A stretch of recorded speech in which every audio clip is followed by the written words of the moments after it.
covering climate, weather, and the industrial enterprise from Penn State Meteorology. Here is Up in the Air. Hello everyone and welcome to this week's episode of Up in the Air. I'm student meteorologist Logan Williams. And I'm student meteorologist Ryan DePhillips. So like normal, we have a wide range of stories we're covering for today, anywhere from rising seas to a severe pollution problem happening in New Delhi, India. But first, here's Update in the Air.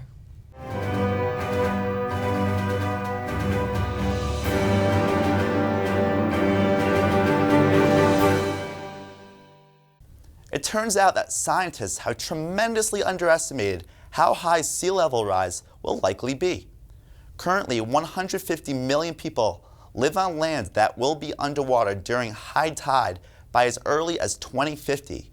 Cities such as Bangkok, Mumbai, Shanghai, and even large areas such as southern Vietnam may likely be underwater.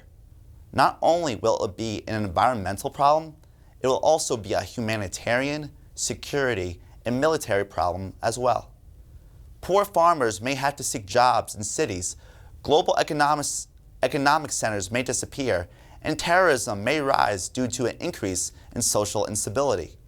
Despite the rapid changes that are already occurring, cities can adapt. A whopping 110 million people already live in places below the high tide line because of defensive measures such as seawalls, levees, and other barriers. Although, the question is, how far do we want to live on the brink of disaster? Over the weekend, a powerful storm system slammed into France, knocking out power to hundreds of thousands and downing trees across the country. The system, named Storm Amélie, hit the coastal and southern regions especially hard. In some places, wind gusts reached over 100 miles per hour, and 6 people were reported injured by falling tree branches. Nobody has been killed so far, but one woman is listed as missing due to landslides near the southern city of Nice. At the peak of the storm, over 140,000 customers were without power in the regions of Nouvelle-Aquitaine, Pays-de-la-Loire, and Auvergne.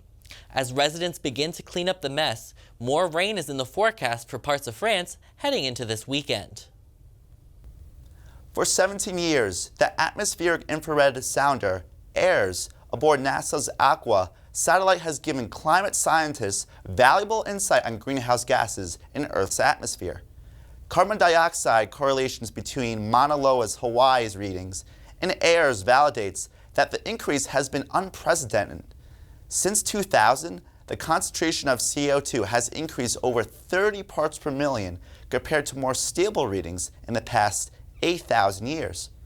Other greenhouse gases such as water vapor and carbon monoxide have proven to be increasing as well, strengthening the warming feedback loop. In the Arctic, an increase in water vapor has warmed its environment. AIRS has also captured how 2005 fires in the Amazon and in southern Africa released tremendous amounts of leaving carbon monoxide. Throughout atmospheric science, AIRS has undeniably been one of the most valuable tools. India's capital city, Delhi, has been suffocating in a new round of vicious smog. The chief minister for the capital has said that air quality has reached unbearable levels and could potentially cause respiratory illnesses, especially to those most vulnerable. Schools have been closed, flights have been diverted, and construction has been halted in the metro area in an attempt to limit activity and exposure outdoors. The Indian Health Ministry even said that the city's pollution monitors did not even have enough digits to accurately record the pollution levels. Over 5 million masks have been handed out to residents and children across the most heavily affected area, with a public health emergency having been declared. Some Indian citizens have mobilized despite the horrid conditions and protested the local and federal government for lacking stronger anti-pollution measures. Some rainfall is predicted heading into the weekend that could help to break up the smog and pollution levels, but residents fear without new legislation, this scenario could easily happen again. Aristotle hypothesized that earthquakes were caused by none other than specific weather patterns. While some impacts are proven to be trivial to non-existent, certain climate patterns over time can in fact cause significant tremors. Due to a Californian drought between 2011 and 2015, the Sierra Nevada mountain range rose over an inch and then fell back immediately a half an inch when the drought dissipated. The sudden change in pressure of the land resulted in much more microseismic earthquakes than usual, nothing major. Other processes like the retreat of glaciers, sudden changes in water levels of lakes, and human leakage of wastewater underground may also contribute to some earthquakes. While the understanding of how much the climate truly affects earthquakes is limited, the prospect has certainly been shaking things up a bit in the scientific community. Key climate talks that are due to happen the first week of December have been moved from Chile after weeks of unrest have plagued the South American nation. Hundreds of thousands have protested across the nation against inequality and against current President Sebastián Piñera. Piñera announced in a news conference last Thursday that the location of these talks were being moved to Madrid, Spain, after striking a deal with Prime Minister Pedro Sánchez. The talks are expected to bring in over 20,000 delegates from countries around the world. They are sponsored by the United Nations and are part of the 2015 Paris Climate Accord. Spain will be the third venue scheduled for the talks, as they are originally supposed to be held in Brazil before Brazilian President Jair Bolsonaro was elected and expressed disinterest in hosting the summit.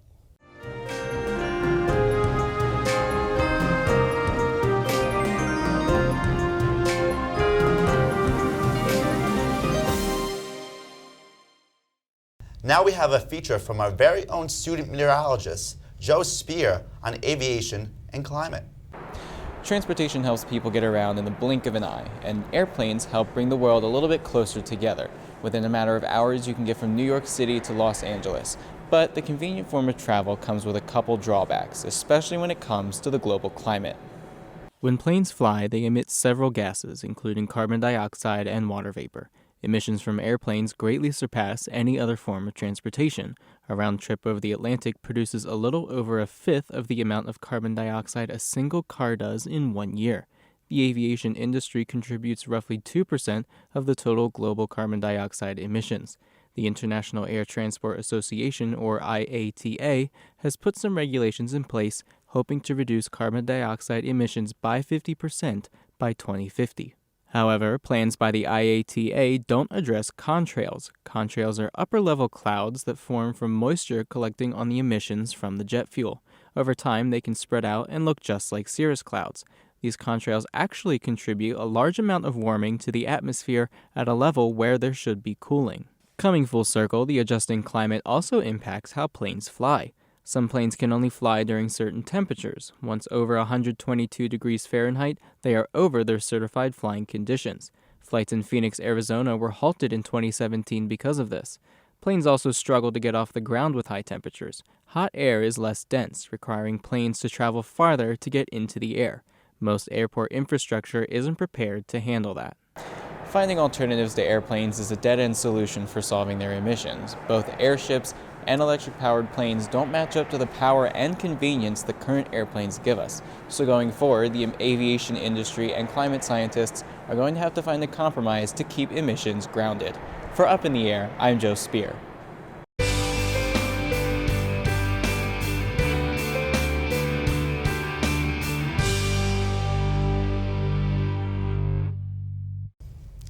And we're back. So Ryan, it's starting to get much more chilly as we head deeper into November and further into the fall season, really a sign of the coming winter. Absolutely. Daylight savings just came, and really that means less daylight and more nighttime temperatures, which will be lower. And so that's really a sign for things to come. So Zach, what do you have in store for the climate outlook?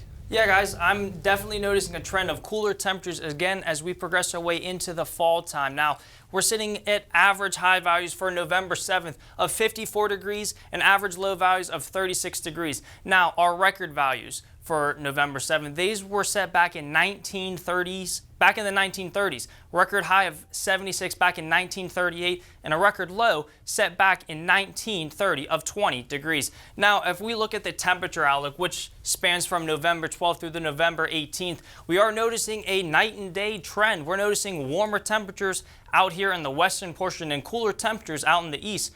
Transitioning our way into the western portions, we're noticing a higher chance of above normal temperatures for much of California and western Nevada as well. Now, we look into the central portions of the United States. We are noticing a below normal chance for temperatures for much of the central plains. And then as we look down into Florida, an anomaly, not really, but kinda. We're sitting at a higher chance for above normal temperatures. I most certainly, for one, would most certainly like to be sitting down there, experiencing some wall-to-wall sunshine and a higher chance for warmer temperatures.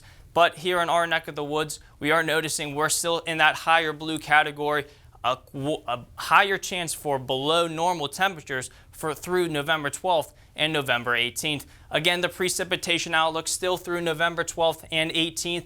Again, we're kind of blotchy through much of some of the areas. As we look into the northern portions, we're noticing a higher chance of above normal precipitation for much of North Dakota, South Dakota, and Montana. And then here in the Central Plains area, again, we have a moderate chance for below normal precipitation through this area. And then as we look into the western portions of the United States through much of California as well, we're still experiencing below normal precipitation values as well. And they've been experiencing those wildfires that have been impacting much of California. And we're not seeing much reprieve in terms of raining down on those fires. So it seems like they're still going to be working its way in and out and through burning as well. And then as we look into much of the coastal regions for Florida and even into Texas, we're noticing a higher chance for above normal precipitation values stretching all the way through the northeast, spreading through much of the northeast regions. But here